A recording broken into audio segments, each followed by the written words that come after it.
Mas estávamos numa tarde com alguns amigos que vieram de São Paulo. Tratava-se de um dos diretores do Banco do Estado de São Paulo, na época, uma das maiores potências do Brasil. Esse cavalheiro era um espírita devotado. E ele vinha periodicamente a unir forças, receber mensagens dos amigos espirituais. A sua esposa era inglesa e também era fascinada pela comunhão com Chico. Estávamos nós três e chegou uma irmã da esposa do meu amigo. À noite da sexta-feira, após a reunião não tinha hora, tudo lá era diferente. Começava na hora que começava e terminava na hora que terminava, 2 da manhã, 3, 4, a depender da multidão. E como fazia muito frio, é uma região até hoje muito fria, nós íamos tomar o café da madrugada na casa do seu irmão, André. E é muito habitual em Minas o bolo de fubá, aquela bandeja enorme com bolo de fubá. O gosto é o mesmo no mundo inteiro, horrível, mas a gente adora. É uma coisa curiosa. E sempre íamos conversando. E eu estava na fase do deslumbramento com a mediunidade do Chico. Porque eu havia lido regularmente a doutrina, mas não havia vivenciado os vários fatores da mediunidade. E eu estava braço dado com ele, quando de repente eu senti um perfume de jasmim embriagador. Eu já conhecia aquele jasmim, porque no ano de 1952 eu visitei Natal pela primeira vez. E fui hóspede de José e Dagmar Melo. Ela foi presidente da federação. Ele mantinha aqui uma grande casa, o Vidraceiro do Nordeste, do Norte. E eles me fizeram um grande favor, me levaram a Macaíba para conhecer a casa em que viveu Alta de Souza, com quem eu tinha uma vinculação muito grande. Tenho até 2 filhos com ela. Ela morreu em 1901, mas ela teve criança em 1902 e 1954. 1952 e 54. E eu senti o perfume do jasmineiro que ela havia plantado. Não sei se ainda permanece.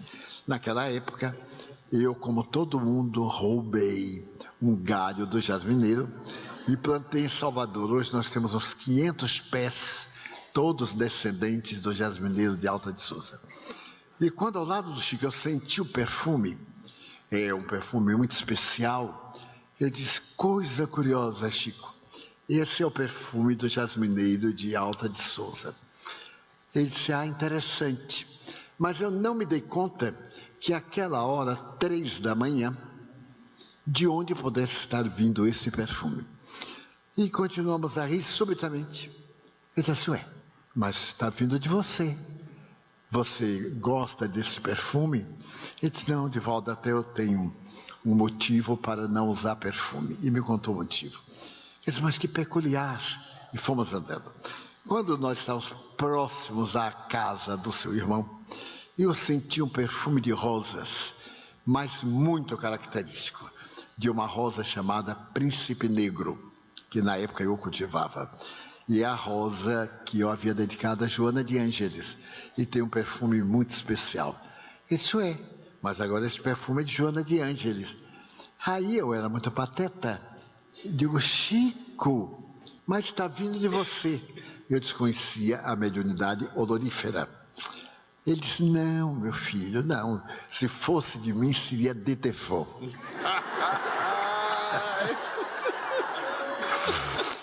Aí é que eu disse, meu Deus, como é que pode uma pessoa exalar perfume? E fiquei impressionadíssimo. No dia seguinte, ainda estava naquele encantamento, e toda passava por ele, para ver nada, era o habitual. E ele me disse, eu gostaria de levá-lo para conhecer um dos casos mais comovedores da minha vida. O poder da treva, o poder da luz. Quando eu era criança, minha mãe me falava muito de uma amiga Esta sua amiga era uma modesta lavadeira. Como minha mãe era lavadeira do Rio das Velhas, um córregozinho que passa a Pedro Leopoldo, as duas eram muito amigas. E depois essa senhora desapareceu e veio a aparecer mais tarde com uma criança muito deformada. E minha mãe dizia, meu Deus, quando eu imagino a prova de Conceição, eu me conformo com tudo que ocorre na minha vida. Mas minha mãe morreu, eu fiquei criança. E passados muitos anos, digamos que 40 anos, eu estava numa reunião e ele se desdobrava. Ficava psicografando a reunião toda, 6, 7 horas, sem parar. Então ele desdobrava do corpo e ficava colaborando com os espíritos. Provas eram os fatos que ele narrava, confirmando. E esta noite, Conceição apareceu-me e disse, venha depressa, porque eu e Lia estamos morrendo à fome. Eu então disse, meu Deus, amanhã, sem falta, eu vou levar os meus amigos lá. E gostaria que vocês fossem, falou-nos aos 4, porque é o caso mais comovedor da minha vida. Lia é deformada. Ela tem uma doença que a impediu de crescer. A cabeça é normal, o pescoço também. Mas a partir dos ombros não houve um crescimento. Ela deve medir no máximo 1 metro. O corpo é retorcido como se fosse um parafuso à primeira vista. E ela é cega, surda e muda. E Conceição é a avó que toma conta. Elas moram aqui perto, em um local chamado Alapinha. E eu estou muito preocupado. Já comprei alguns víveres para elas, porque vivem lá na mata. E eu já fiquei comovido. Como é que se podia viver assim deformado, cego, surdo, mudo, mais de 40 anos? E então, ele chamou 2 táxis e nós fomos. Fomos conversando, eu ia sempre conversando com ele. E quando chegamos ao lugar ermo, tinha 2 choças e uma casinha de barro a pique, essas de varas com barro. Chegou e disse, olha para ali. Era um aclive e aquela casa modesta. Ele disse, Divaldo, aqui nessa casa eu tive uma das visões espirituais mais lindas da minha vida. A minha visão máxima foi quando eu terminei de escrever o Paulo Estevão. Ao terminar, quando colocou Emmanuel fim, eu vi Paulo desdobrado e Jesus recebendo Paulo. Jesus, Estevão e Abigail. E então eu fiquei aturdido mais de 1 mês, com o esplendor, me narrou os detalhes.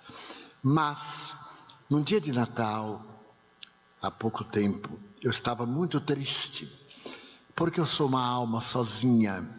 Meus familiares não concordam comigo. Cada qual tem sua religião, me tratam muito bem, me respeitam. A maioria deles fui eu quem criou. E eu estava na minha casa, sozinho, na noite de Natal. E a noite de Natal, como é de ano bom, são sempre noites muito graves. Elas são muito tendentes à depressão sazonal. Na festa de aniversário, em determinadas épocas, a pessoa faz a depressão. É um tipo e uma síndrome da depressão. E eu estava muito triste, porque eu ouvia nos rádios as músicas de Natal, quando Emmanuel me apareceu e me disse, Chico, já que você está sozinho, vá passar o Natal com Lia e Conceição. Leve alguma coisa, porque elas estão com muita necessidade. E eu, pronto, encontrei uma saída fantástica. Comprei algo dentro do meu alcance e chamei o táxi de um amigo e fui. Quando eu cheguei mais ou menos a essa distância, que eu olhei, a casa estava aureolada por um spotlight que vinha do cima, numa tonalidade azulácea, como um verdadeiro festival de bênçãos. Havia uma música no ar e um canto coral infantil. E ele aí começou a trautear a música que eu não identifiquei. E aquilo me comoveu. Quando eu cheguei à porta, levando os embrulhos, estava ali Eurípides Barçanufo. Para quem não sabe, Eurípides Barçanufo foi um apóstolo do Triângulo Mineiro. Ele nasceu, viveu, morreu em Sacramento aos 44 anos de idade. Era portador de uma mediunidade semelhante à do Chico e realizou uma das primeiras grandes obras espíritas do Brasil. Em 1900, ele criou o Instituto Allan Kardec, uma escola espírita no lugarejo de 2.000 almas, e recebeu perseguições as mais duras naquela época. E era um homem de uma mediunidade, ele se desdobrava e tinha bicorporeidade, isto é, aparecia simultaneamente em 2 lugares. Muitas testemunhas eu conheci e conheço. E então, Eurípides me aparece, porém me aparece numa reencarnação anterior. Ele havia publicado naquela época o livro Ave Cristo. E o livro Ave Cristo eu considero a maior obra de literatura romanceada que alguém jamais escreveu. É de uma beleza, meus irmãos. É uma história romana com todos os detalhes da Roma e das Gálias, principalmente de Lyon, a Gália Lugdunense, do ano de do ano 184, mais ou menos. E ainda tem muitos vestígios em Lyon, que eu fui visitar. Porém, ele estava nimbado de claridade e me disse: Chico, essas 2 criaturas deformadas são muito queridas do mundo espiritual. Elas resgatam uma prova muito difícil. E nós agradecemos você ter vindo. Vamos celebrar, porque é comovedor. E eu passei a noite com os espíritos que vieram visitá-las e elas, que praticamente não entendiam nada, não percebiam, mas não é importante. Eu as conheci em uma noite mediúnica, mais ou menos às 2 horas da manhã. Eu estava psicografando, quando eu vi chegar um espírito como se fosse uma fada, dessas fadas de Walt Disney. Ela muito bonita, uma senhora de uns 60 anos, uma outra de uns 30, vestidas à moda de Carlos II de Portugal, de Espanha. Carlos II de Espanha. Por volta de 1640, mais ou menos. A gola irlandesa de Guipir, e escreveu. E as 2 chegaram junto a mim, e eu tive um choque. Uma delas disse assim: Chico Xavier, eu fui muito amiga de sua mãe aqui na Terra, e nós lavávamos roupa aqui no Riacho das Velhas. E eu estou numa prova muito difícil, porque a minha netinha precisa de mim. Nós pertencíamos à corte de Carlos II e éramos muito católicas e fazíamos parte da Inquisição. Então nós apontávamos famílias judias e muçulmanas para serem perseguidas pela Inquisição, e o botim era dividido entre o governo, a igreja e o denunciante. E fizemos uma fortuna colossal. Batemos muita gente. Muita gente foi para o cárcere, para a roda, para os tormentos. Mas para nós era natural, era uma coisa santa, a Inquisição. E então, a verdade era outra. Quando desencarnamos, experimentamos os terrores das nossas vítimas perseguidas. E nesses últimos 400 anos, as nossas reencarnações têm sido muito dolorosas. E esta é a última. Nós fazemos o estado de completistas, nos liberamos da lei. E eu fiquei deslumbrado com aquela senhora. Ela disse: venho lhe pedir para me visitar, porque eu e Conceição estamos morrendo à fome. E o nosso karma ainda não terminou. Precisamos de ajuda, de viver um pouco mais. Eu anotei, elas disseram onde moravam, eu anotei. E no dia seguinte, eu fui com minha irmã, Luísa, a irmã dele. Levamos carne, fizemos sopa, isso, aquilo. Eu dei banho na doentinha e ficamos fregueses. Mas nós também somos pobres e temos muita gente para ajudar. Muitas vezes eu fico aturdido porque não sei a quem. Aí eu elejo o pior e levo o pouco que eu consigo. E nasceu em mim um amor por elas duas, porque a história de Lia é impressionante. Ela morava, Lia, em Curral del Rei, é o antigo nome de Belo Horizonte. Até metade do século XIX era chamado Curral del Rei. E pertencia a uma família muito rica, era uma moça muito bela. E naquele tempo as famílias negociavam os casamentos das suas filhas. E o pai dela negociou com outro fazendeiro muito rico de Curral del Rei. Casaram-se, ela conheceu o noivo no dia do pedido e no dia do casamento. E ela foi morar na fazenda. Mas o homem era um psicopata. Desde a noite nupcial, que ela experimentou o terror de um homem terrivelmente doente. E ele, com o ceder dos dias, apresentou um sintoma de ciúme doentio. Acusava de ter relacionamento com os escravos, com o feitor. E certo dia ele foi tomado de um espírito mau, com um tição em brasa. Ele queimou as partes pudentes para castigá-la, dizendo que ela estava traindo e que agora não poderia mais. E então o seu organismo genital passou a ter uma ferida terrível, que era cuidada com toda ignorância. Colocava pucumã, aquele pó que se faz muitas vezes onde tem fogão a lenha, aquele pó negro cheio de micróbios. E ela ficou num estado deplorável. Mesmo assim, ela engravidou. Engravidou e uma senhora que fazia o papel de curandeira da região salvou-a. Ela ficou com feridas muito graves, cicatrizadas, e nasceu uma filhinha. O marido proibia de sair, inclusive nunca mais ela viu a família. Ficou lá no cativeiro. E a filha cresceu, era a sua diversão, era a sua vida. E por fim, quando completou 15 anos, o marido negociou com outro fazendeiro e a filha casou-se com um terceiro fazendeiro. Ela viu a filha sair e não pôde mais visitar. Mas a filha engravidou e quando estava perto do parto, a esposa pediu a ele: deixe-me ajudar minha filha. Neste povo ignorante, eu sou a mãe dela, como você pode duvidar de mim dessa forma? E por milagre, ele foi levá-la para que ela tomasse conta da filha.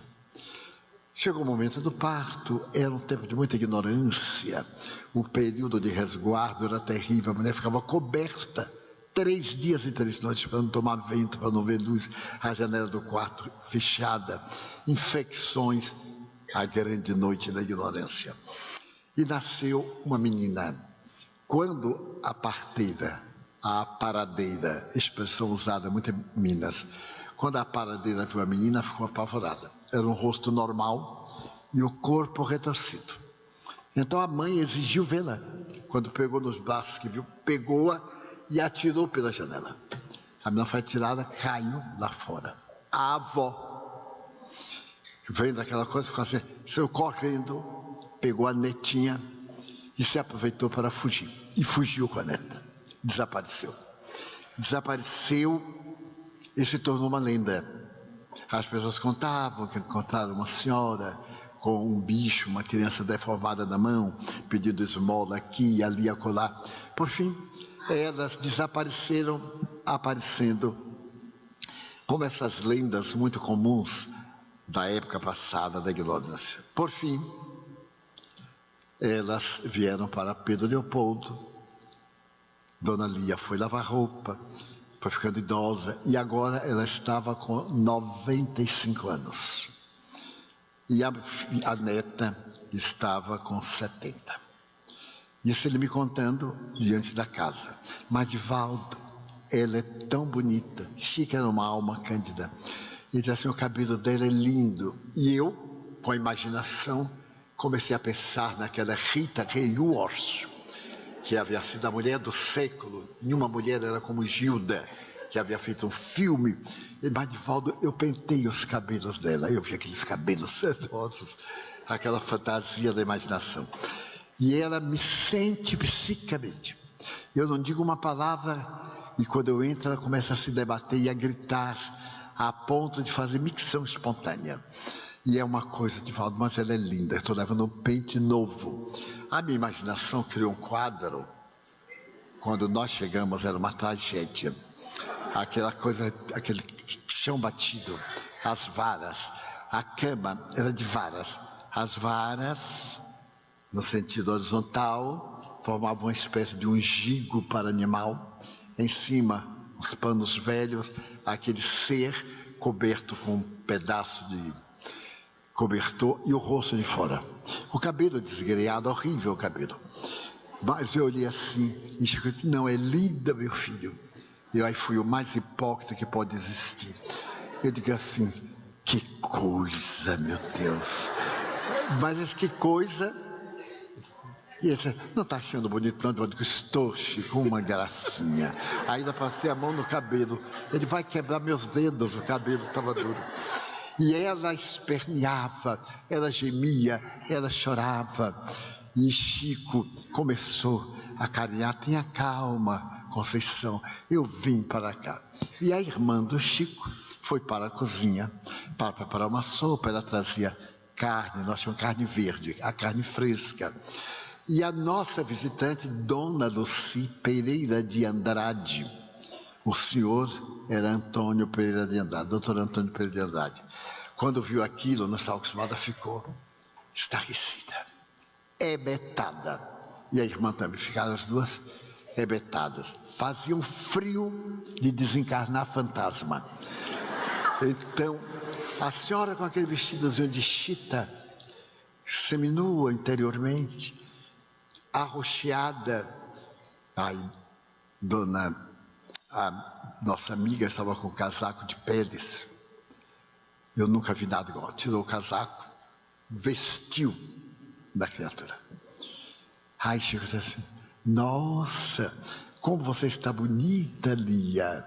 E a pobrezinha nem sabia o que era aquele bicho. Assim, faz calor, né, Chico? Que nem uma brasa, né, Chico? Faz calor. E foi à cozinha. Quando voltou, já estava tudo borrado de cinza. Chico falou, minha filha já tirou o selo, agora já é seu mesmo. E a velhotinha ficou aquecida. E nós ficamos ali. Oramos, demos um passe, preparou-se um lanchezinho para as duas. E a velhinha, murcha, trêmula, apesar do frio, ela diz assim, Chico, eu estou tremendo de felicidade. O doutor Andrade ficou tão comovido que disse, Chico, eu sou o provedor da Santa Casa de Misericórdia e poderei levá-las a São Paulo, interná-las na Santa Casa. Eu coloco no apartamento e elas têm uma vida regalada. Meus amigos, pasmem. Chico disse, não, Andrade, não faça isso. Deus as colocou aqui. Não nos cabe tirar daqui para botar no lugar que talvez não seja bom para elas. Se você quer ajudá-la, contratemos uma pessoa para vir socorrê-las, para limpar, ajudar, e você dá uma pequena cota para mantê-las. Aí o doutor Andrade fala, mas não tem dúvida, você estabelece, me faz este favor. Ele estava realmente comovido. Então nós nos comovemos e pronto, e beijamos Dona Lia, Dona Conceição, tudo. E eu saí impressionado como nunca até hoje. Bom, voltamos, tivemos as reuniões, despedimos, amigos, voltar a São Paulo, eu voltei a Salvador. No mês de dezembro, de janeiro, aliás, do ano seguinte, eu voltei a Pedro Leopoldo. E fiquei aguardando no sábado o Chico me levar para ver lá Conceição e a sua avózinha. E quando chegou no sábado, ele não me convidou. Nós fomos visitar os pobres do Abacateiro, do bairro dos Pássaros Pretos. Eu disse, Chico, eu queria tanto rever Dona Lia, Conceição. Ele disse, de volta. Elas desencarnaram. Eu tinha dito a Andrade que se as separassem, elas morreriam. Porque as duas nutriam-se do amor. Notem um casal que vive muito bem, muitos anos, quando um morre, o outro logo depois. Porque a nutrição do psiquismo, a ternura, as ideoplastias, esta vibração que sai, muitas vezes vaporosa, que nutre o outro, a carícia, que são energias em permuta. Ele disse, eu estava psicografando, quando o Dr. Bezerra de Menezes me apareceu e disse, Chico, neste momento, Conceição está morrendo. E nós vamos levá-la. Ela já se redimiu, vamos levá-la. Gostaríamos que fosse para os últimos instantes. Assim que terminar a reunião, não atenda ao público. Pegue o carro e vá para a Lapinha. Isso foi mais ou menos em setembro. Eu terminei a reunião, pedi licença, saí correndo, peguei o carro. E quando chegamos lá, Divaldo, aquela cena do Natal estava mais festiva. Vou abrir um parênteses. Quando eu estive pela primeira vez em Toledo, na Espanha, e visitei o museu de El Greco, há uma pintura, A Morte do Conde de Orgaz, que é uma pintura clássica. El Greco é um dos gigantes do pós-renascimento. E eu fotografei muito essa tela porque me inspirou a fazer um seminário para mostrar as três dimensões, a Terra, o mundo intermediário, o inferno e o céu. E eu tenho em slides, no tempo que a gente usava slides para esses seminários. Eu fiz muito esse seminário do Brasil. Era o mesmo festival do Conde de Orgaz, fazia lembrar a tela. A casa estava coberta de flores e um coral de crianças cantava. Isto eu memorizei. Cantava em 4 vozes e dizia assim: rasgaram-se os véus da noite, novo dia resplandece, viajor descansa em prece, ao lado da própria cruz. No horizonte rebrilha uma aurora matutina, pois a morte descortina dia novo com Jesus.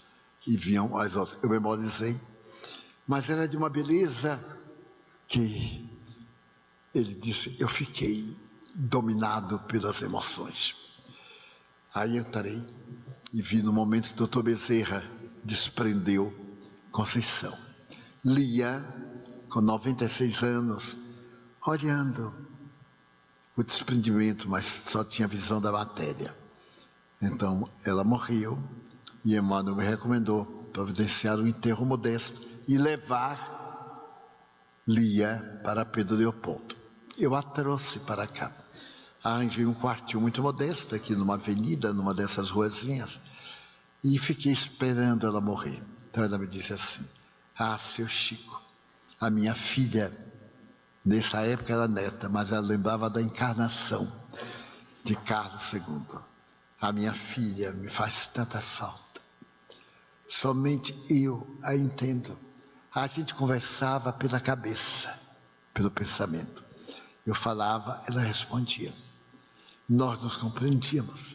O que será de mim agora? Isso que eu dizia, Conceição, tenha paciência. Daqui a poucos dias você vai viajar. Vai viver num outro palácio. Num palácio mais bonito do que aquele de Madrid. Então, na próxima sessão mediúnica, Dr. Bezerra disse, hoje nós vamos levar Conceição. E queremos que você esteja presente. Terminou a reunião e ele correu, como de hábito, e foi para ver a despedida.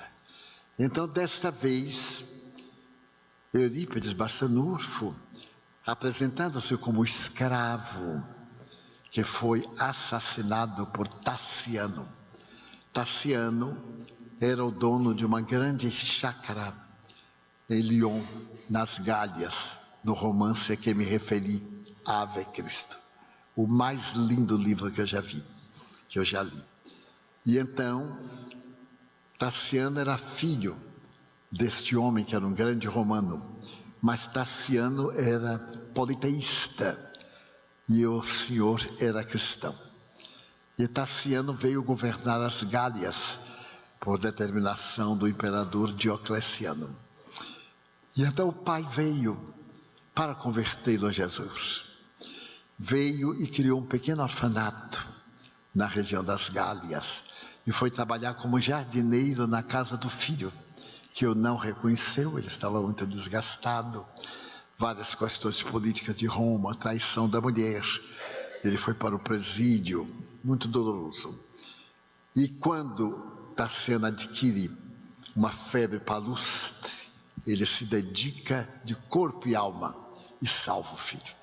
Então, no dia que o filho tem alta, ele resolve prestar uma homenagem ao filho, trazendo os órfãos, porque Tassiano estava muito sensibilizado.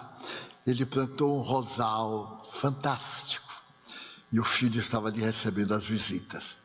Quando ele, irmão Corvino, trouxe as crianças.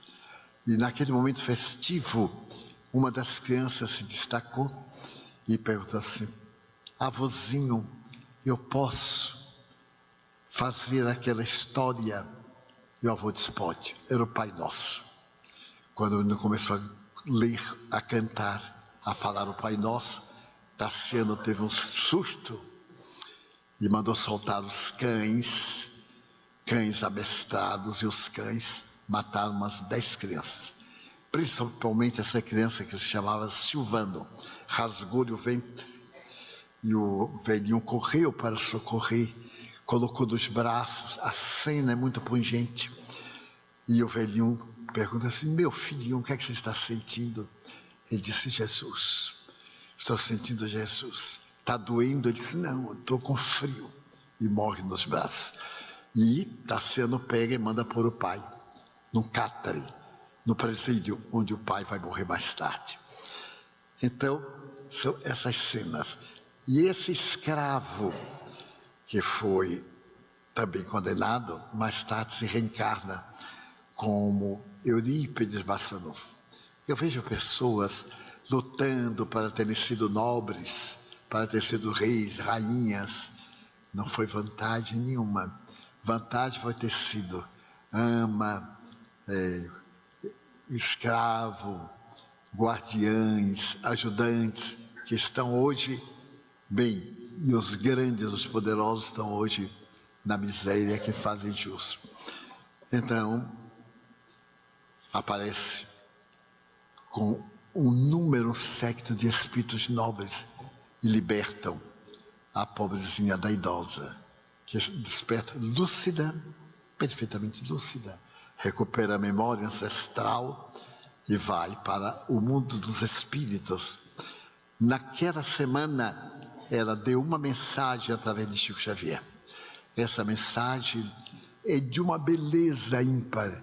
Está num dos livros programados pelo Arnaldo, Vozes do Grande Além. Ela contando a sua vida espiritual e nos conclamando a paciência, a coragem e a resignação. Por que me lembrei disto? Porque vemos muitas vezes pessoas mal vestidas, mal cheirosas, e temos um escrúpulo, mesmo nós espíritas, alguns, ainda temos os nossos caprichos humanos de valorizarmos as criaturas pela persona, pela máscara, e desdenhamos, e criticamos, e muitas vezes maltratamos. Quantos filhos aqui, por certo, não cuidaram bem de seus pais velhos? Alguns talvez tenham tido vergonha do pai vitimado por Alzheimer, que derramava comida sobre a mesa, da mãe idosa com Alzheimer, não reconhecer. Então eu gostaria de, nesta noite, lembrar a claridade do amor aos nossos pais, nossos pais idosos, as noites indormidas das febrículas que atacam a todas as crianças. Essas crianças que choram a noite inteira e dormem o dia inteiro. E os pais quase enlouquecem de exaustão. Crescemos, esquecemos-nos, pensamos em nossa família, minha família. E os pais vão ficando idosos, vão ficando chatos, aborrecidos, avós implicantes, e nós vamos ficando esquecidos de que também vamos envelhecer. Porque a fatalidade da velhice é esta: se não morrer, fica velho. Quem não quiser ficar velho, morra, bem jovem. Mas ninguém quer morrer jovem. Então, isso faz parte da grande noite, da noite terrível que avassala. Quando eu vejo, na atualidade, o pensamento a respeito da eutanásia, agora em Portugal, vai ser lei a eutanásia. O hediondo crime do assassinato legal.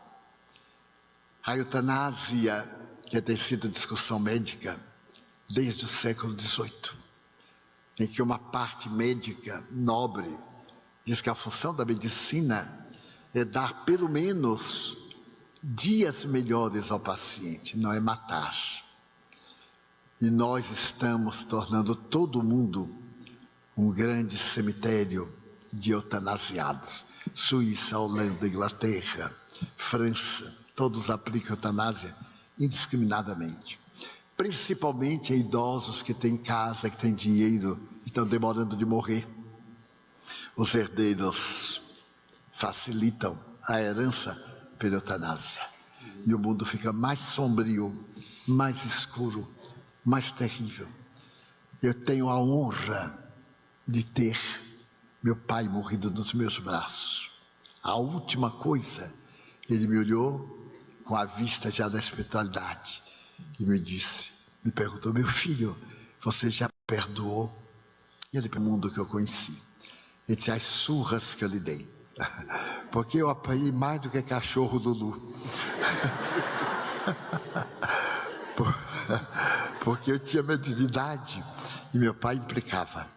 Ele dizia que era fingimento, que morreu, acabou, não tinha isso. Toda vez que eu era surpreendido, que alguém me perguntava, eu falava. Eu sou do interior, quando eu chegava em casa, e a mediunidade era desenvolvida na chibata. Eu fui assim um médium de educação mediúnica, muito bom, uma chibata de bater em cavalo, daquela que tem o cabo e 3 pontas. Então, quando aquilo arde, que vocês não fazem ideia, é uma beleza. Se essas chibatas iam voltar, não com 3 pontas, que é cruel, com 2, ia melhorar muito a sociedade, acabava metade da droga, porque hoje os pais não fazem isso, mas os filhos fazem com os pais. Matam os pais por causa da droga, tomam de tudo, furtam. E quantos pais vêm desesperados e dizem assim: peça a Deus para morrer meu filho, ou eu não ter que o matar. Porque eu já ouvi mais de 2 milhões de pessoas, uma a uma, em 72 anos. Então vejam que treva, né? Será que nós temos sido gentis com nossos pais idosos? Ah, minha mãe não foi muito boa para mim. Foi ótimo. Não lhe abortou. Já foi uma grande coisa. E se não fez melhor é porque não sabia, ignorou. Minha mãe não sabia, era analfabeta. O que é que ela podia fazer por mim? Meu pai era semi-alfabetizado, mas era um homem notável, cumpridor do dever.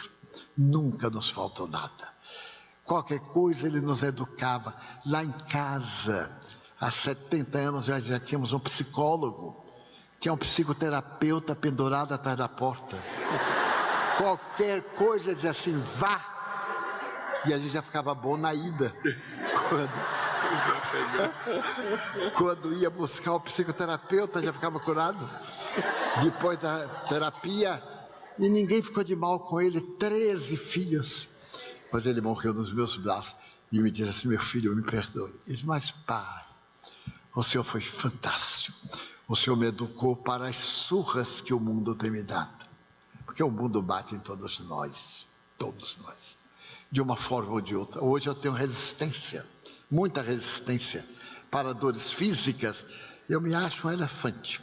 Para dores morais, não tanto. Porque aprendi. Porque ele diz assim, chore. E eu, para pirraçado, não chorava. Ele me mata, mas eu não choro. Aí aprendi a controlar as lágrimas. Não foi uma bênção? Foi uma coisa formidável. Eu não recomendo essa terapia a ninguém, mas que é boa, funciona. Isso eu garanto. Mas então ele morreu nos meus braços. Minha mãe, morrendo. Não vim aqui fazer autobiografia. Está no contexto do tema. Ela me disse assim, meu filho, na hora que eu acordar, eu volto para tomar conta de você. Eu disse, mãe, por quê? Ah, não vou deixar você sozinho. Era eu e uma irmã de 13. Eu disse, mas eu tenho tantos amigos. Eu tenho amigos que valem mais do que irmãos biológicos. Não volte, mãe. Eu tenho uma família enorme, tenho muitas filhas. Ela era muito simpática, minha velhinha, era linda, tinha olhos verdes, olha que coisa chique. Até parece que ela é mãe de Raul Teixeira. Eu tenho a dúvida danada, que vai ver que ela é mãe de Raul e não minha. Ela bate assim na mão assim, não discuta com sua mãe na hora dela morrendo. Era uma chantagista. Depois ela desencarnou, aqueles olhos de esmeralda desencarnaram, e ela saiu do corpo lúcida. Ficou em pé, junto do cadáver. O cadáver deitado, minha irmã aprontando, eu sentado aos pés da cama, segurando o pezinho. E aí ela me olhou, quando ela viu que eu estava vendo, Di, você está me vendo? Estou, mãe. Aí Joana de Anjos chegou para ela e disse, Ana, você lembra que Edivaldo lhe contava uma história de São Francisco? Ela disse, lembro, então faça. Porque quando São Francisco estava muito mal, Frei Leão chegou para ele e disse assim, ah, meu pai, eu tenho um homem que é muito perverso com o jumento que ele tem. O jumento está cansado, está doente, e ele maltrata o jumento. Ele monta no jumento, ele fustiga, ele bate. São Francisco, mas que perverso, vá buscar este homem. Traga-o para eu poder repreender. Quem é ele? Frei Leão disse, sois vós, o vosso corpo, vosso jumentinho há 44 anos vos suporta. E o Senhor não tem compaixão, ainda se deita despido sobre as cinzas, ainda obriga-o com o câncer, ele tem mal de Hansen também, e o Senhor ainda exige, ai, São Francisco, oh meu doce jumentinho, perdoa-me, meu doce jumentinho. Eu contava isso à minha mãe, ela se comovia e eu também. E então Joana disse, aí está o jumentinho, Ana, 86 anos. Ela se ajoelhou, um atavismo, e começou a falar com o corpo morto. Se eu não fui boa para você, me perdoe. Eu não tive um ataque, porque não sou de dar ataque, mas vê-la se despedindo assim do corpo. E ela me disse, Di, eu vou voltar. Eu vou voltar, meu filho. Eu disse, não volte, mãe. A senhora sofreu tanto. A terra é a nossa escola. A senhora agora vai para um reino de paz, de beleza. Ela disse, meu filho, eu vou voltar. Eu calei a boca. Uma semana depois, eu estava numa cidade do Paraná chamada Castro. Era um auditório um pouco menor. E de repente eu virei o rosto na palestra. Ela estava a 5 metros, com um vestido cujo tecido eu lhe dei com o meu primeiro ordenado. Eu fui funcionário, quando eu recebi o ordenado eu comprei um vestido de seda. E minha irmã fez para ela vestiu uma vez e disse, para quando eu morrer eu quero ir com esse vestido que meu filho me deu. E ela vestiu depois de desencarnada. Entra na minha palestra e disse assim, fale para eles que a vida é indestrutível. Diga para eles amarem meu filho, perdoarem, não guarda mágoa. Quem carrega mágoa carrega lixo mental. Fale para eles que aqui estamos nós os imortais. E eu vi dezenas de espíritos familiares das pessoas. E eles formavam um coro de bênçãos atendendo as criaturas humanas, porque nós não estamos sós. Allan Kardec perguntou: os espíritos interferem em nossa vida muito mais do que imaginais, a ponto de que são eles que vos conduzem. Se nós temos raiva, atraímos espíritos infelizes, odientos, que nos levam a detestar. Se nós temos alegrias, atraímos espíritos bons, gentis. Se nós estamos bem, atraímos mentores nobres, anjos guardiães, como diz a igreja, que nós também chamamos guias ou anjos guardiães. Então, de acordo com o nosso padrão vibratório, os nossos acompanhamentos. Que nos custa? Se você não tem nada o que fazer, ore, preencha a sua cabeça de oração. Mas que preço? Olá, meu Deus, como é que vai, velhote? Tudo bom? Eu estou aqui na luta, me ajude. Fale com a vida, dedique-se a esta resiliência transcendental. Lembre de que a morte não manda mais aviso. Antes mandava, telegrava, daqui a uma semana eu venho. Agora não. Agora pega a gente na rua, é horrível. Pega a gente assim no teatro.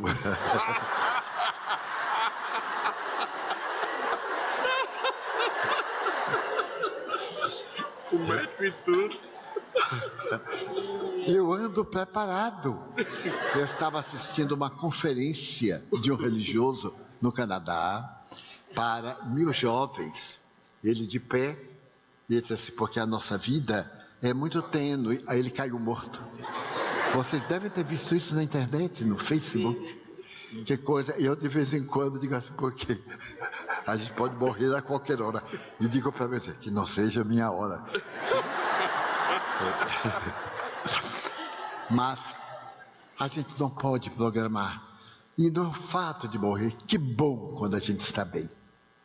Que maravilhoso quando tudo a gente consegue ordenar, controlar, compreender, resignar.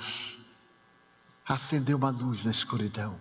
Note uma treva e um pirilampo, uma luciérnaga, um pirilampo. Acende até uma fábula de La Fontaine, muito interessante. Um pirilampo estava na borda de um lago e uma vaca estava do lado. Aí o pirilampo saltava e iluminava.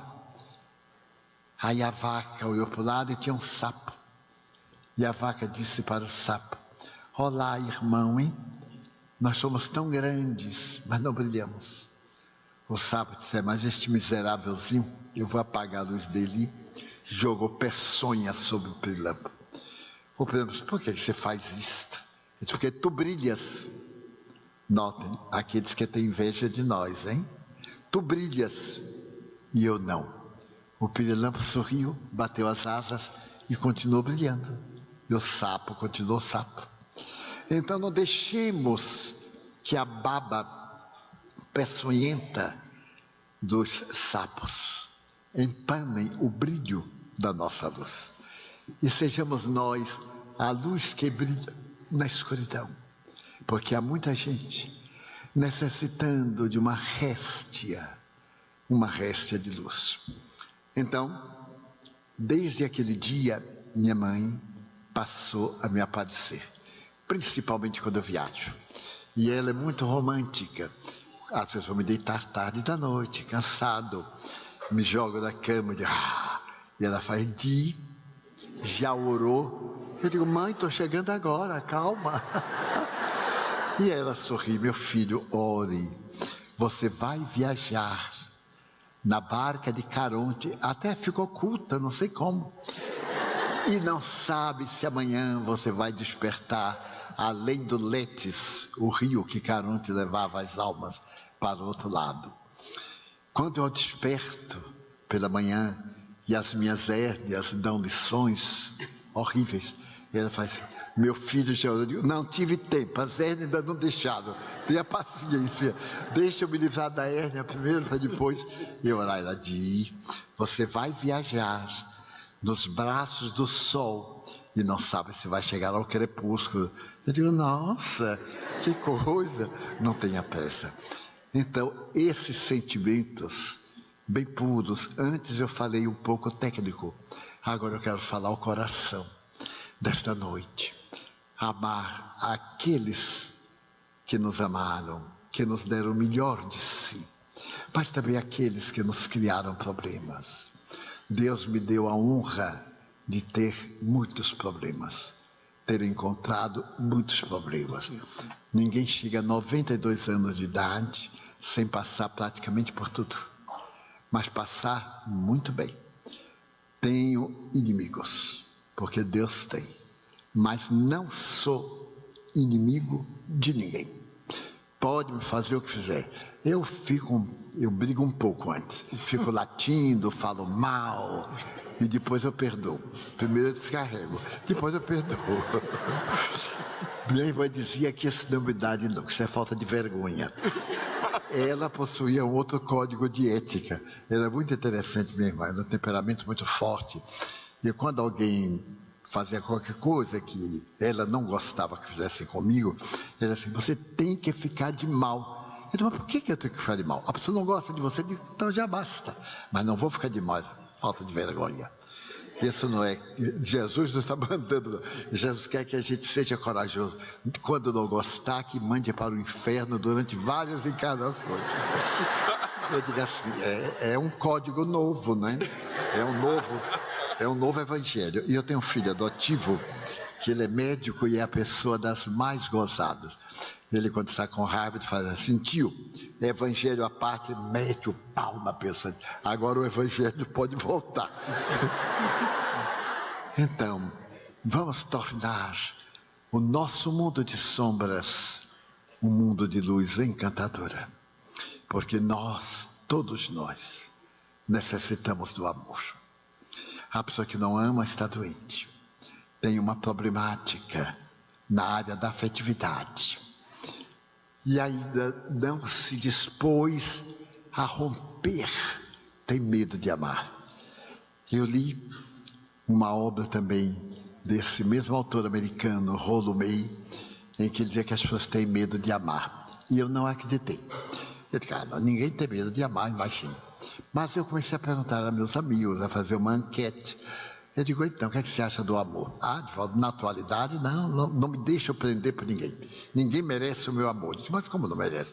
Não, eu me prender a uma pessoa e depois me dar o troco. Eu digo: mas então não é amor. Se você espera o troco, você está negociando. O negócio é de querer bem, cara. Faz de tudo para conquistar. Se não conseguir, fica contente, porque pelo menos a gente ama. Porque o amor faz bem a gente. Dá alegria de viver, dá meta. Imagine a gente viver sem um afeto, sem a esperança de um abraço, de um beijo, de uma ternura. É muito doloroso. Esta é a pior solidão. Aliás, Sri Aurobindo dizia que solidão não é ausência de gente, não. É ausência de ideal dentro de nós. E é verdade. Quando a gente não tem ideal, para que viver? É o chamado: minha vida não tem sentido, ponha sentido. Há muita gente carente, precisando de amor. Lá na mansão e no nosso centro, nós ouvimos as pessoas, o atendimento fraterno. E um dia chegou uma senhora e me disse: eu vou me matar. Eu disse: mas por quê? Divaldo, ninguém. Eu não consigo namorada. Nem para me dar bofetada eu consigo. Eu digo: não, minha filha, mas é uma benção. Mas é demais, ninguém me ama e tal, queixou. Eu disse: pois bem, eu vou me declarar, eu vou começar a gostar da senhora. Ela disse: mas você vai gostar para casar? Não, para casar não lhe garanto nada, porque eu já sou casado.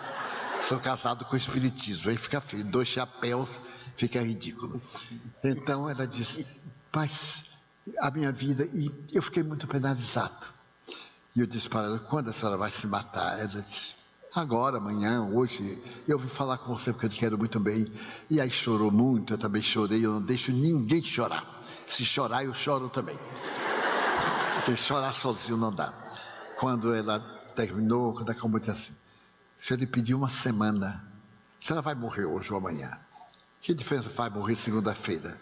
Então, vamos adiar para segunda-feira. Pode ser. Eu digo: já ganhei segunda-feira, já ganhei uns 5 dias.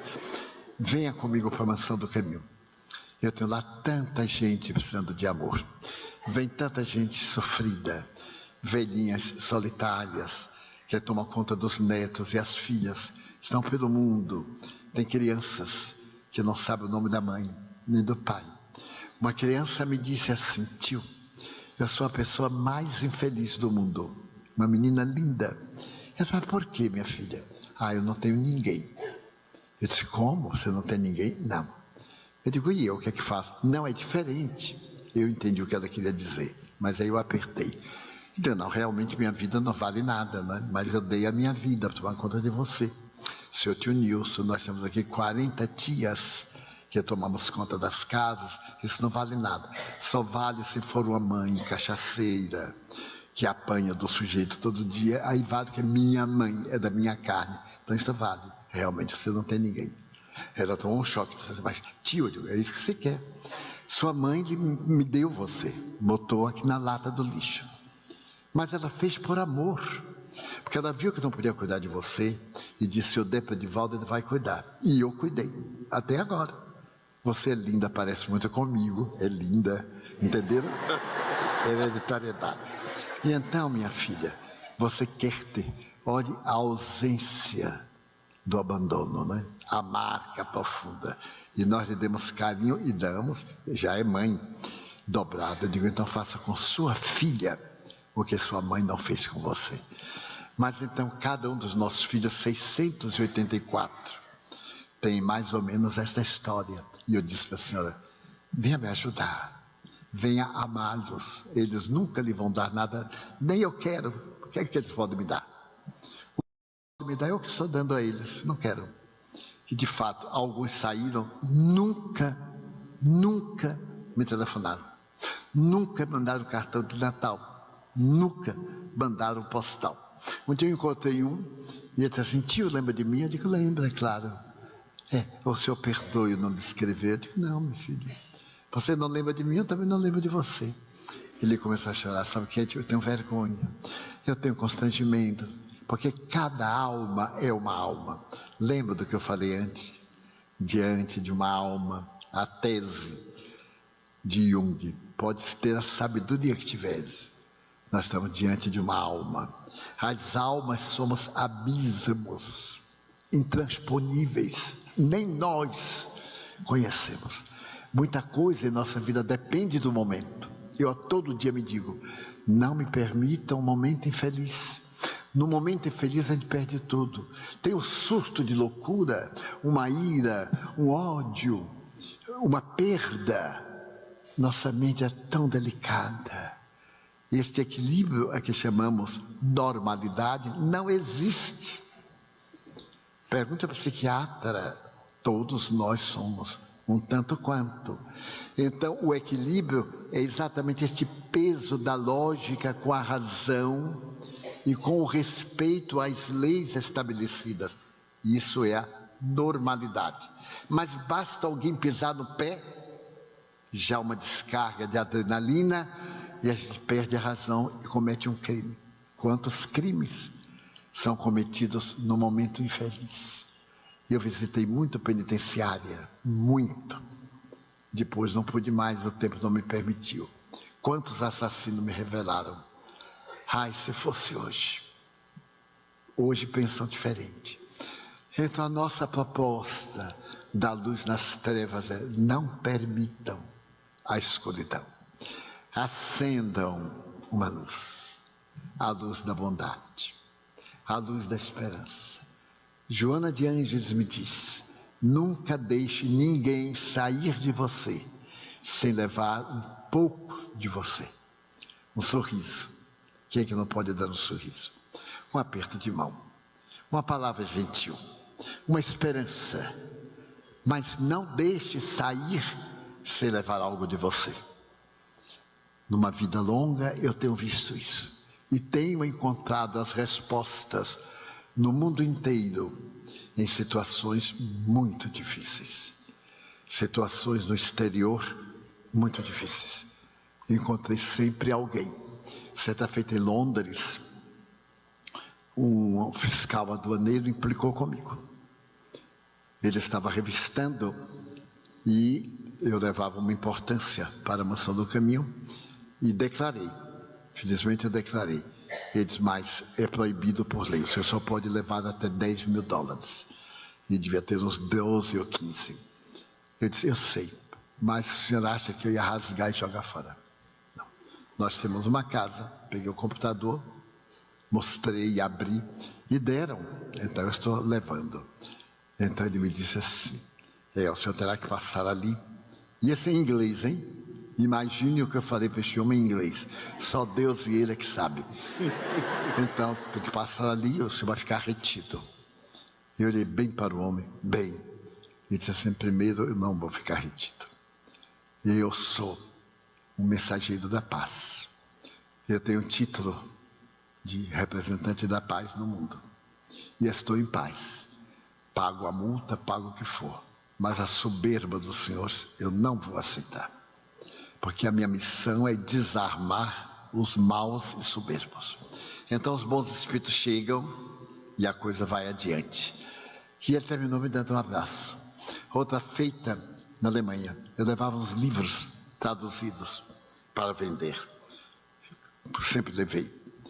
E então, quando fomos passando na alfândega, ele disse, o que são isso? Eu disse, livros. Para quê? Para vender. Mas você não sabe que é proibido? Eu digo, não sei que é proibido. Eu sei que tem que pagar uma taxa, mas não sei quanto é. Ele então abriu e eu tinha 50 livros traduzidos ao alemão. Ele pegou, leu e disse assim, é livro religioso? Eu digo, sim, senhor. Também em inglês. Então, ele me olhou bem e disse, olha, você vai ter que pagar 70 euros. Eu digo, graças a Deus. Até 100, ele acha. Um pouco mais a gente vai discutir. Aí o homem me olhou muito e ele me disse, quanto você vai ganhar pelas conferências? Eu disse, nada. Eu faço por amor. Na minha religião, nós não cobramos, nós damos. Cobramos seminários para poder ajudar obras de beneficência. E damos livros para não parecer que o seminário é cobrado. Para ver que é uma permuta e o pouco que dê de lucro em benefício dos outros. Porque as doações não são suficientes. Ele me disse, é uma situação penosa, porque o chefe da aduana está aqui. Eu digo, o senhor chama para falar. A minha tradutora está aqui fora. Se o senhor me permitir, eu vou chamá-la, porque ela é minha tradutora ao alemão.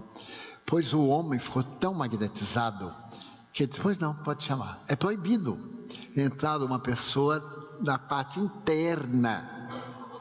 Edith veio, e eu digo, olha Edith, conversei com este cara, eu já amancei o que pude, agora o resto. Ela aí conversou com ele, e tal. Ele dispensou, falou com o chefe, dispensou a multa. Eu quis dar um livro, ele não aceitou, porque padeceria pagamento. E eu disse, então vá me ouvir, o senhor vai gostar. Ele disse, com certeza, pelo menos eu vou lhe fazer rir. Se o senhor não puder nada, porque alemão não ri nas palestras, é uma tragédia. Eu conto um caso alegre, a brasileirada ri, porque eu vou falando em português e o tradutor vai atrás. Aí dá aquela gargalhada. E os alemães ficam sem entender. Quando passa a gargalhada brasileira, a tradutora faz a transversão, e aí os alemães falam,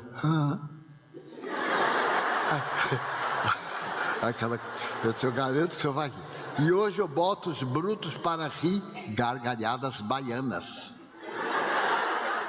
Pois bem, quando eu estava na palestra em Munique, eu vejo um bracinho lá, acenando para mim, que eu olho, era o homem rindo. Eu aí digo, agora eu vou dar uma piadinha, né, para ajudar. Ele vai virar cristão, vai ser o irmão Alegria. São Francisco tinha, eu também posso ter, irmão Alegria. Aí contei uma boa assim de aduana, eu sei umas lindas de cobrar aduana, etc.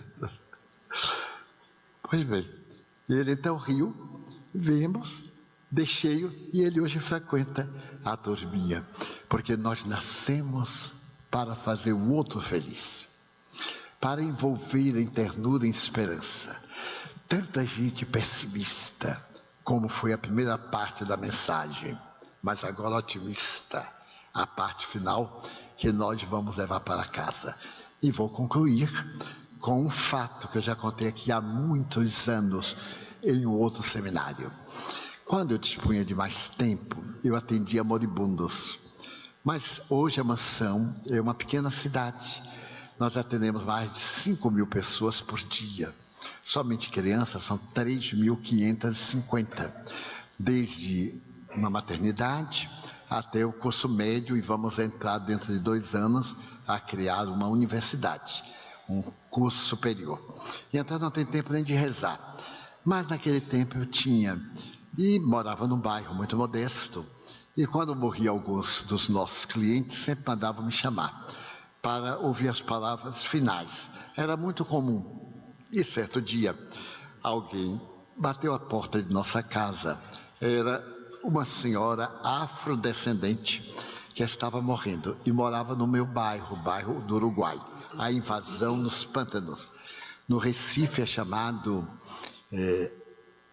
Alagados, ou semelhante. Não é Alagados, é um outro nome. Na Bahia, Alagados e etc. Então, eu fui. Era uma casa de sopapo feita de vara, paus e barro.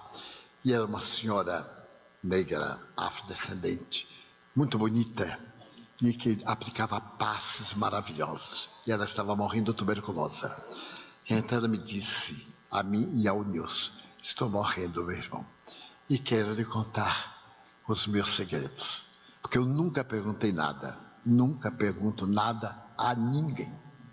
Ninguém pode dizer que eu perguntei. Só num caso de intimidade, etc., mas tenho todo cuidado e respeito pelo próximo. Ela então disse, o irmão me ama, eu faço parte da nossa casa, e o irmão não me conhece. Mais de 20 anos de amizade. Eu digo, realmente, eu não conheço. Ela disse, eu tenho um filho, meu irmão. Meu filho hoje é médico, e eu quero lhe fazer um pedido. Eu estou morrendo, e meu filho vai lhe procurar, para saber o que é que eu conversei com o irmão antes da minha morte. E o meu irmão não conte. Eu estava na minha juventude muito pobre. E um dia de muita fome, eu me entreguei a alguém por um prato de comida. E este único encontro, eu concebi. O indivíduo continuou comigo, e quando ele me viu grávida, ele disse que não era dele. Não tinha outra alternativa, me resignei. E ele disse que ou eu matava, ou ele me deixava. Eu optei por criar meu filho. Ele me deixou. E eu fui trabalhar, lavando roupa para famílias. Trabalhava num turno, lavando roupa no outro. Aí meu filho quis fazer medicina. Ele era preto, negrinho. Tão negro, eu o vestia de roupa branca, que botaram o apelido dele Mosca no Leite. Porque aquela coisinha pretinha na roupa branca, naquele tempo usava linho J120. Era um tecido muito bonito. Por fim, meu filho foi estudar medicina. E um dia, eu estava vendendo acarajé, quando o senhor me diz, a senhora faz o melhor acarajé da Bahia. Eu sou médico, professor, e venho da universidade comprar acarajé. Eu perguntei, senhor, professor, sou. O senhor conhece, por acaso, um menino chamado Mosca no Leite? Claro, é meu aluno de anatomia. Eu digo, ai meu Deus, que oportunidade. Doutor, este rapazinho, eu não tive coragem de dizer que era meu filho, para ele não se sentir humilhado, ser filho de uma vendedora de acarajé. É meu filho de batismo, eu sou madrinha de toalha dele. O senhor poderia dar oportunidade a ele na sua clínica? Posso me ajudar a prepará-lo, pois eu vou lhe dar acarajés gratuitos enquanto meu filho frequenta lá. E fiquei amiga do professor, e meu filho foi trabalhar com o médico. Passaram-se os anos e chegou a época da formatura do meu filho. Eu então tinha que ir para a formatura. Comprei um vestido de seda lamê vermelho, fica muito bonito, né?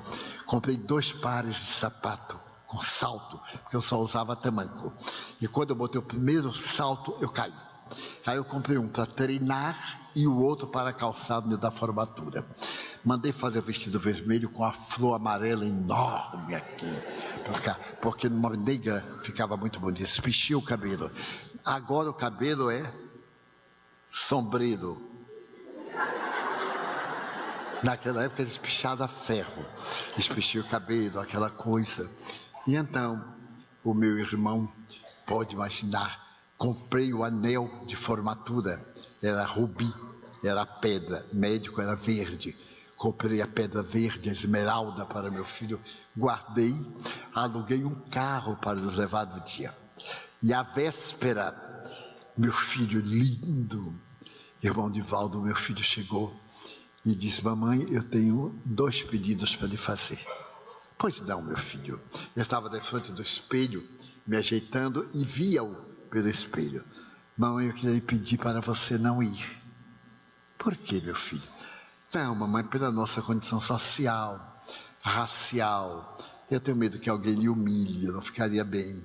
Então, se eu lhe pedir para não ir, você se incomoda? Não, meu filho. Eu até agradeço. Eu estou aqui para lhe servir. Mas eu fiquei tão triste. Eu queria tanto ver meu filho se formar. Mas ele me deu essa ideia. Podia ser mesmo que alguém me humilhasse. Então ele me deu tiro de misericórdia. Sabe o que é, mamãe? Eu vou com minha noiva. Eu estou noivo da filha do meu médico, do meu chefe. Era uma moça branca. E ela é que vai desfilar comigo. Eu então vi que meu filho tinha vergonha de mim. Senti uma dor no coração, como um infarte. Mas aguentei. Mas meu filho, você não me falou que foi noivo? Mamãe, eu não queria lhe preocupar. Você sabe como é a sociedade, sei o quê. Ele foi dando desculpa. Eu digo, pode ficar tranquilo que eu não irei. Mamãe, tem outra coisa. Se você adoecer, não precisa você ir ao meu consultório. O meu mestre, meu amigo, vai me dar o consultório dele. Ele tem o melhor consultório da cidade de Salvador. E eu vou ser o herdeiro, vou casar com a filha dele, a família toda aceita. Então eu não quero que você vá, porque lá o consultório é de pessoas distintas. E você vai assim, pode ser humilhada. Você me chama ao telefone e me deu um cartão. Eu disse, meu filho, você sabe que eu não sei ler. Não se preocupe não, eu não vou precisar de você nunca. Porque pobre não tem doença. Pobre só tem diarreia e bronquite. Então a gente trata com chá, com isso aqui. Aí eu fui compreendendo que ele tinha vergonha de mim. E eu disse, não se preocupe, eu lhe adoro, meu filho. Eu não irei ao seu consultório, pode ficar tranquila. Mas você não está triste, mamãe? Não, meu adorado filho. Meu irmão, ele saiu, sem olhar para trás, e disse, o que eu tinha de melhor eu já levei. O resto você dê para os pobres. Aqui no bairro eu não volto mais. E não voltou, nunca mais, meu irmão. Eu continuei na minha missão. Os amigos me falavam que ele é um homem ilustre. Ele foi para o estrangeiro. Nós estamos vendo ali aquele baú, recorte de jornal. As pessoas me contam, eu compro jornal, recorto e guardo. Mas não sei ler. E agora eu vou morrer. Eu sei que ele vai lhe procurar. Porque meu filho é bom. Notem as mães, meu filho é bom. Isso é coisa da ilusão da juventude. Quando ele morrer, ele vai lhe procurar. Diga que eu o amei até a hora da morte. Você diga assim, senhora, diga, eu o amei e vou pedir a Deus para ajudá-lo. E morreu dos meus braços. Teve hemoptise, morreu asfixiada. Nós enterramos, queimamos a casa. Daí uma semana eu estava atendendo a fila, quando eu olhei, mosca no leite estava lá. Aí eu olhei bem, ele veio e disse, Edivaldo, eu soube que o senhor visitou uma senhora na rua do Uruguai. E morreu há poucos dias. E ela é conhecida da minha família. Eu queria saber o que é que ela conversou com o senhor. Eu perguntei, você é o que dela? Nada. Eu digo, então, eu lhe peço licença para não lhe dizer. Porque como médium, eu tenho minha ética. E o que me dizem, eu não passo. O senhor vai me desculpar. O senhor não vai dizer a doença dos seus pacientes aos outros, né? Não, meu irmão, é a mesma coisa. Mas, senhor Edivaldo, eu preciso de saber. Mas o senhor precisa para quê? O senhor não é nada dela. Mas o senhor não poderia me dar uma ideia? Eu digo, não, senhor, não posso. Ela falou muito, ele falou bobagem. Essas coisas assim da hora da morte, essas coisas, falamos até a hora que ela morreu. Mas Edivaldo, por acaso, ela falou a respeito de algum familiar? Eu digo, não me lembro. Ela disse que tinha filho, eu digo, não me lembro, honestamente. Eu não me lembro, eu digo, comigo este neguinho vai pagar. Ele vai, com todo amor, não é? Vai pagar. Ninguém aqui é vingativo. Então, ele se aborreceu. Eu disse, olha, não vejo razão você se aborrecer. O senhor está desejando que eu quebre a minha ética e eu não vou quebrar. Mas o senhor não me dirá hipótese nenhuma, diga hipótese nenhuma. O senhor não é parente? Não posso dizer. Ele disse, daí uns dias, lá estava ele, eu digo, ele vai dizer que é filho, ou então eu não conto nada. Seu Edivaldo, lembra de mim? Doutor, o senhor é inesquecível. Pois é, eu gostaria muito, eu tenho um parentesco com ele, eu digo, já melhorou. Agora que parentesco é esse sobrinho, neto, não. É assim, não sabe? Eu digo, não sei. Eu digo, você é filho? Assim, filho? É isso. Eu digo, o senhor teve a mulher mais notável que eu conheci. Sua mãe foi uma dama. Foi desses espíritos nobres que dignificam a sociedade. Eu conheço muita gente. Eu tenho uma vida pública naquele tempo de mais de 50 anos. E o senhor tem uma clientela, também eu tenho. E a sua mãe foi uma das damas mais honoráveis que eu conheci. Ela me falou sobre o senhor. Ela me falou que o senhor ia me procurar. E que eu lhe dissesse apenas isto, que o amou até a hora da morte. Mas ela não falou nada de perdão, não, absolutamente. Que alguma mágoa, eu digo, nossa, como ter mágoa? Nesse momento eu vejo-a entrar, chorando, e abraçar o filho. E ela me disse assim, diga que eu amo. Eu digo, mas não vou contar o que ele fez com a senhora.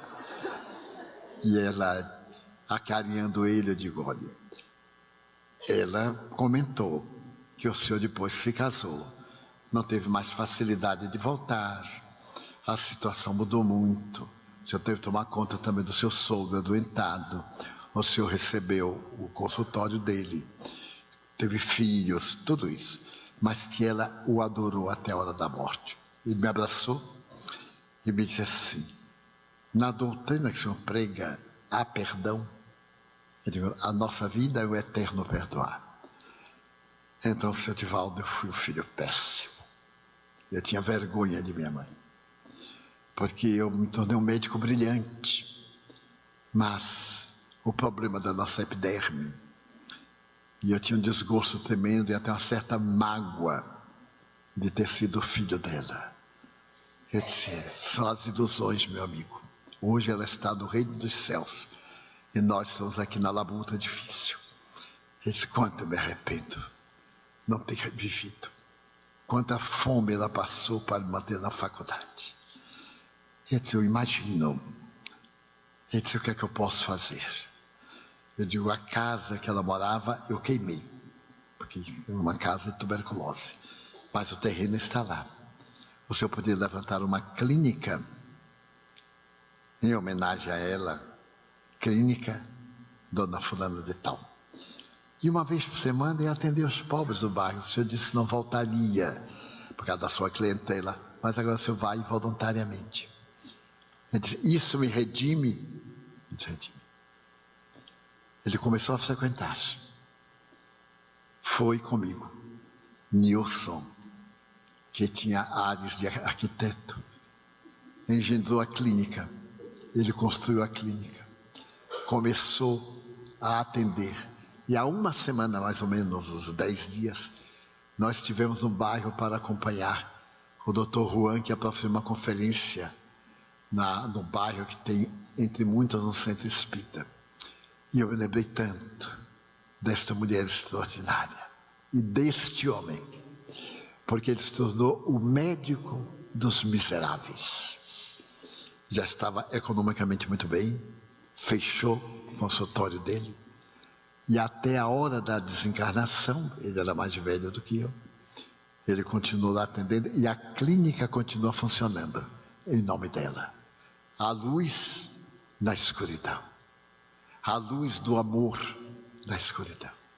É esta luz, o amor, a caridade ensinada por Jesus, a ternura que nós podemos oferecer. Quem é tão pobre que não pode dar um sorriso, que é tão pobre que não pode fazer essa pergunta de Madre Teresa, a gente encontra alguém e diz, posso lhe ser útil? É uma forma delicada. Em vez de dizer, quer que eu lhe ajude, ou que ajuda, posso lhe ser útil? Eu aplico isto. Quando a circunstância me permite, posso ser útil. E muitas vezes eu já ouvi assim, pode. E aí eu fico sabendo que, e realmente nós podemos. Outras vezes a pessoa está de mau humor, e não quero ajuda de ninguém. Briga, trata mal, escarra, deixa para lá. Então eu gostaria que este seminário, que o coração amado de Natal me permite. Eu venho a Natal há mais de 60 anos. Todos os anos, menos o ano passado. Todos os anos. Aqui eu conheci um homem santificado, o senhor Abdias, que foi um missionário, que colocou luz, foi pioneiro dos dias difíceis. Aqui conheci vários trabalhadores do Evangelho de Jesus, vários grupos espíritas de desobsessão, vários, não vou citar nomes, para que a memória não me traia com vários corações afetuosos. Sempre tive muitos corações amigos e generosos. Como poder esquecer de Sales Asfora, um homem devotado, um árabe, casado com uma palestina, dedicado ao bem espírita de Escol. Então, em homenagem a esses corações, uma grande médica, casada também com um árabe, dedicada ao período das mulheres, Dona Dagmar Melo, Maria Banhos, uma outra, Alba, e tantos que se dedicaram ao bem e colocaram a luz da doutrina espírita flamejante nos períodos mais difíceis da nossa querida Natal, do nosso querido interior, onde eu estive em inúmeras cidades, algumas delas bastante tumultuadas, mas levando a esperança.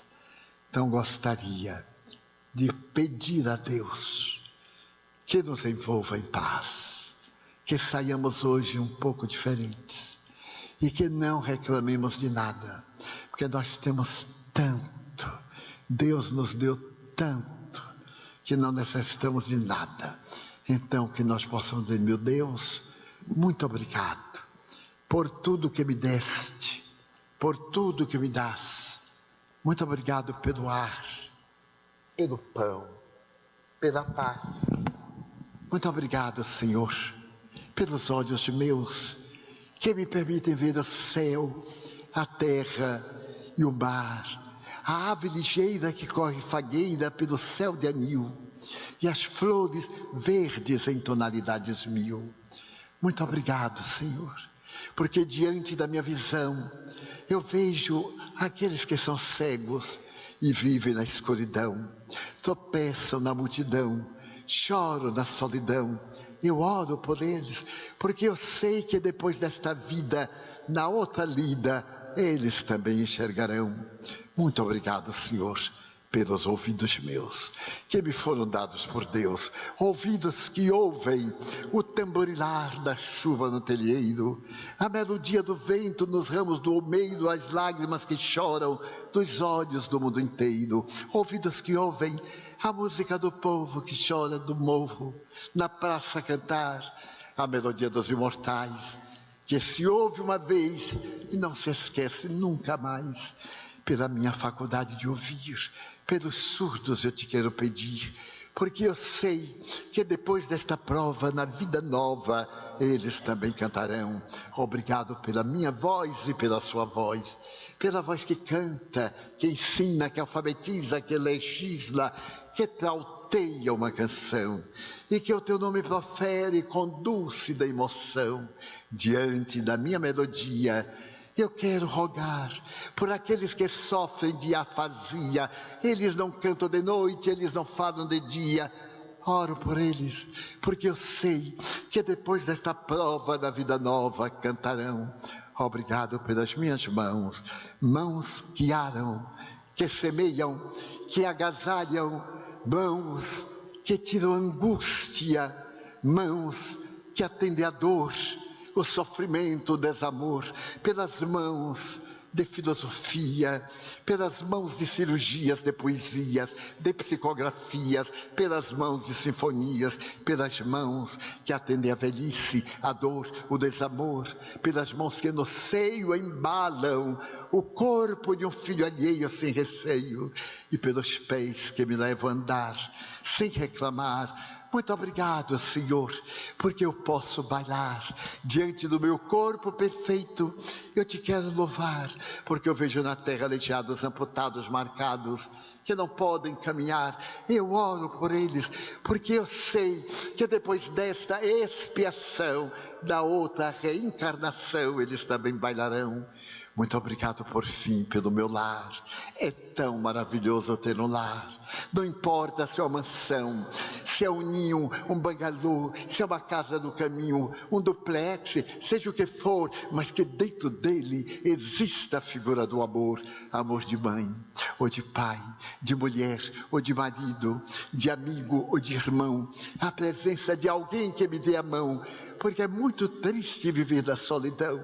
Mas se eu a ninguém tiver para me amar, nem um amigo para ajudar, nem um apoio para caminhar, nem assim eu reclamarei.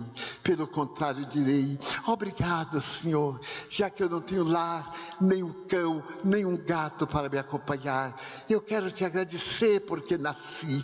Muito obrigado porque creio em ti, pelo teu amor. Obrigado, Senhor, pela sua atenção. Muito obrigado, senhores.